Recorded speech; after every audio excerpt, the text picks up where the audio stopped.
Coach Eric Thornton, head coach of the girls basketball down at Norwell, and he's coming off a sectional championship. Coach, thank you so much for joining the show, and congratulations. Hey, I really appreciate it, guys. Thanks for having me on today. Hey, not a problem at all.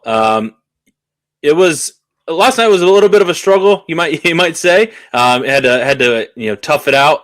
You got great performances, obviously from Vanessa Rossworm, but just take me to either in the huddle or the mindset on the bench when you guys are down. I believe 12 in the third quarter. Just what's the mindset of maybe in that huddle where you're like, all right, maybe we haven't been here before, but here's what it's going to take to get out of this. Yeah, I thought Homestead's physicality was the difference there early on. I think they face guarded Macy Salfrank, our second leading scorer. Things were really sticky. I thought they did a great job defensively and had a great game plan. And I just think it took us a while to settle in. Our entire focus at halftime was let's just continue to get to the third, fourth, fifth side of the floor. That's what it's going to take tonight. It's going to be really hard to score. And we knew it was going to be a physical game. And, Homestead did a great job. I just thought things loosened up. I also think our mentality changed. And, it always helps when you have a player like Vanessa hit some shots. And it kind of gives kids that confidence, that we're coming back and we're in it. And our kids just needed to hang in there and make it a 32-minute game. And I'm really proud of them. As you guys know, Homestead's a tremendous team, and it was a tough task for our group, but I'm glad our kids hung in there. So I was at the game back in November. The game was a lot more comfortable in that one. So what was your approach for the girls coming into this game? It's always tough to beat a team twice. We always say that. So what was the approach coming into this game last night? I know, because you're always trying to give your kids the right psyche, whether you win or lose that first matchup. And, Delaney Knoll hadn't played for them. And that's the message we heard from, a lot of the outside sources, which is true. I mean, Delaney's an all-state player. Tremendous respect for her. And we knew that they were going to be better with her.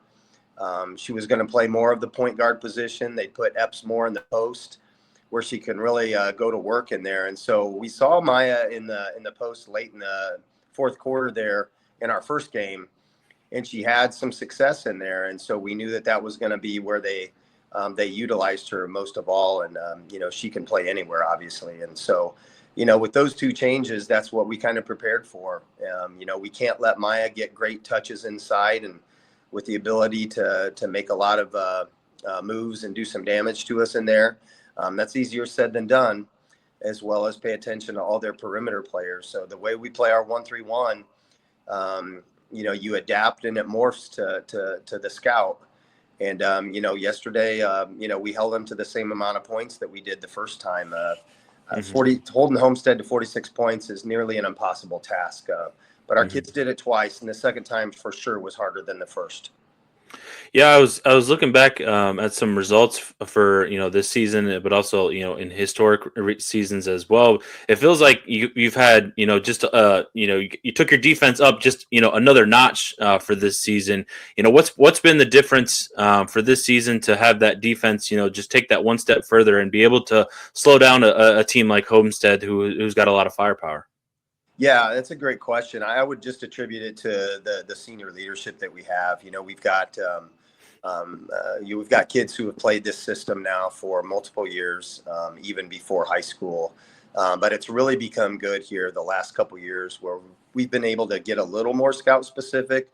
There's certainly not a singular attack that teams can utilize against our 1-3-1. And so playing them before, also seeing Warsaw play 1-3-1 against them and see what they did and maybe how we can do it similar or different at times. That's always good to have that on film with other teams to see what they do. But it's so difficult with as many scores as they have and the way they share the ball. But when you look over the years at how our team has really grown up, they've been on the big stage a lot here the last few years. The schedule that we play in the non-conference is so critical. Even the failures that we've had, Warsaw has really made us look silly a couple times this year, especially the second time. And I think you have to go through a lot of that pain in order to, come out the other side and to be a better team. And our kids have handled those losses really well. I think there's a lot of maturity there, and I just give a lot of credit to our senior leadership. Absolutely. I wanted to get this comment in before we move forward. It says, Coach Thornton, personal finance and econ professor MVP. That's right. Had that comment roll in. That's from our buddy Cale DeVoe, if you remember that name. I do. I remember do. Cale. That was I remember too. Cale. I appreciate that, Cale. That's good stuff. So I seen a tweet. Is it tweet still? I don't know how to. I don't know. I'm still saying tweet. I seen a tweet last night after the game, Coach, and it said, at this point, we need to start discussing Indiana Miss Basketball with Vanessa Rossworm. What are your thoughts in reply to that? Well, this senior class is loaded, as you guys know, throughout the state. And in our area as well, you look at Northrop, you look at Homestead, you look at Warsaw, and I don't want to leave anybody out. I think Vanessa's consistency, I don't know about Indiana All-Star. There's so many good players in the state. But I think she's an all-star for sure. I think she's definitely in the same discussion of Miss Basketball. Probably tough for her to do it, with being a 3A school. But when you look at her consistency over the last 2 years especially, she's been with us since her freshman year. Hit the game-winning shot as a freshman against Northwestern in the sectional. And this kid has had no fear. She's a unicorn as far as the consistency and the playing without fear. I've never had a player that has approached big game moments on the biggest stages that you could possibly play in Indiana high school girls basketball as Vanessa has. I don't know how she could do better, and I don't know how you could compare any other player to what she's actually accomplished. Last night, when things aren't going our way, again, she puts us on her shoulders, and she knocks down shot after shot after shot and makes a big impact literally on every possession of the game against some of the best teams in the state. So I can go down through all the stats. I won't take the time to do that, but I could stack up our toughest opponents and her performances against those the last couple of years. I'd put her up, her numbers up against anybody. And the thing is, too, I would say this, when they go to double her in the post from the weak side last night, when Ashley Waldman finally hits, sticks with it and hits a shot, Vanessa, and it's what we talked about all week, Homestead's going to come from the weak side when Vanessa gets into her dribble post game. And we've got to be recognizing that. We've got to be communicating that. And Vanessa kicks it right out to Addie Norris, who makes a one more pass to Ashley Waldman in the corner. Those types of plays are what define Vanessa as well. It's not just about her scoring. Friday night, she's 2 assists shy of a triple-double against Wayne, comes right back against a Homestead and knocks down 6 threes, has 28. Crazy. And she's just smiling. She's loving it. She's just loving it. I can't say enough about her. Difference last night is we had Vanessa and Homestead didn't. I mean, honestly, as good as team as they had, Vanessa was the best player on that floor last night. Yeah, I was watching the highlights. Credit to Josh Ian from Wayne 15. He posted just like a super cut of her performance, and you could just see it in her face. And obviously, she didn't get super emotional after like making big shots, but just like you could just look in like her confidence of that. This was her time to shine, and definitely she came to play last night and was a big reason why you guys were able to pull out the victory. I want to. Kind of reflecting a little bit on this season as well. You guys will play Snider next week in the regional down at Bellmont. And you guys, what do you remember from that game back in December when they defeated you in that tournament? And what lessons will you take from that and use it into next weekend? Well, first of all, I want to give credit to Reggie for putting that holiday shootout together last minute after Bill bagged it the day before, and Valpo, Snider, and Norwell are scrambling here. It's expected to play 2 games, that next day. And Reggie calls and said, hey, we would love to host this. Are you guys in? Valpo's in. And absolutely. Unfortunately for us, or fortunately, I think that depends on your perspective, we had to go back to back in that situation. And we were all in on it. Again, I appreciate what Reggie did. We had to play Valpo the first game. led the whole game and lost a heartbreaker at the end. It's a game we felt we should have won. Very emotional game. It's just difficult to kind of pull it back together again. And really about less than an hour later, we had to play a fresh Snider team on their home floor. And you know how good Snider is. They're young and upcoming, and people have said they may be a year early. I'm telling you what, they are as good as anybody we've played all year. So it's going to be really tough. It's a different type of matchup than it is against Homestead. I think matchups are a big thing. Mackenzie White was kind of her first game back after being out for a while, and Cooper had come back a little bit before that.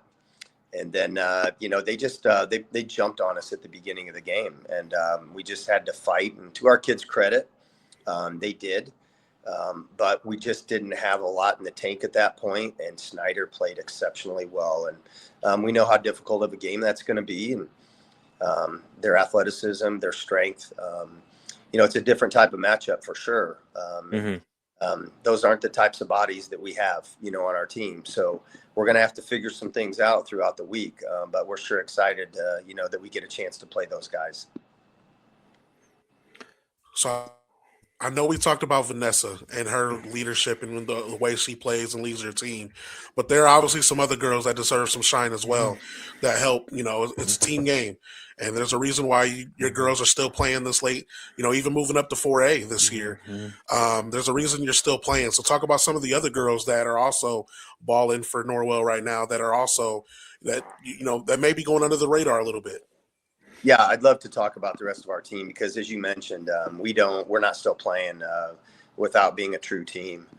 Macy Salfrank has been an exceptional kid who has stepped up for us. Our second leading scorer, but she just gives it her all every game. You look at some of our other seniors, Addie Norris, she's been great for us in big moments as well. She's just a bulldog down there for us on the baseline of the 1-3-1 and just fights for everything. We've got Ashley Waldman, like I said, who I'm so proud of for just sticking with it last night when things weren't falling and knocking down a shot, but continuing to bring it on the defensive end.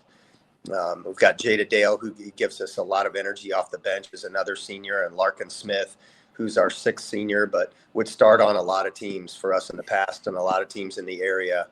And she doesn't get as much playing time or maybe notoriety. But Larkin's as big of a part of our team as anybody is, and helps make us better every day with what she brings. And then you look at some of our kids off the bench. You get Olivia Green getting the and one at the end of the game, and didn't get the free throw, but just continued to run the floor and got rewarded for that there at the end. Made some big plays throughout the game. Bella Swineford, who's been sick all week, came off the bench and gave us a lot last night in the post. Haley Williamson as well, another junior for us. That has been so solid, takes a charge about every game. And then Mia Kurtz, who's been, a kid who's played some JV for us just to get minutes as a sophomore. But I can't say enough about, Mia as well for just continuing to be with us every day in practice and not only helping us this year, but getting ready for her final 2 years. But, we've got 10 kids who have been with us the whole season, and that's been our regular rotation. I hope I didn't leave anybody out. I don't think I did. Every one of those kids has made an impact on this team. And you saw it last night in key moments where it may not just always be about scoring, but it's about being a part of what we do and how we have to execute things in order to pull out wins like last night. Yeah, last night we had not just one team from the NE8 conference win a sectional, but we had three. That I think that speaks to. You mentioned the non-conference play, but I think, that also speaks to, just how challenging and how deep I think the NE8 conference was in this particular year. Well, that's a great point. And I love to talk about how strong the NE8 is. The girls' side has been strong here for a while, and I think it's gotten better the last couple of years. Yeah. I think our conference has worked to play a good non-conference schedules in the best way that we can. And it's a great mix of communities and schools, and there's been a lot of success through the NE8. And you're right, we're fortunate to have a strong conference because that only helps us come tourney time. Yeah, for sure. That's Eric Thornton, Norwell girls basketball coach, joining us here on the show after their win over Homestead last night in the sectional championship. Coach, again, congratulations and good luck against Snider next week. All right. Yeah, thanks again, guys. Really appreciate you having me on today.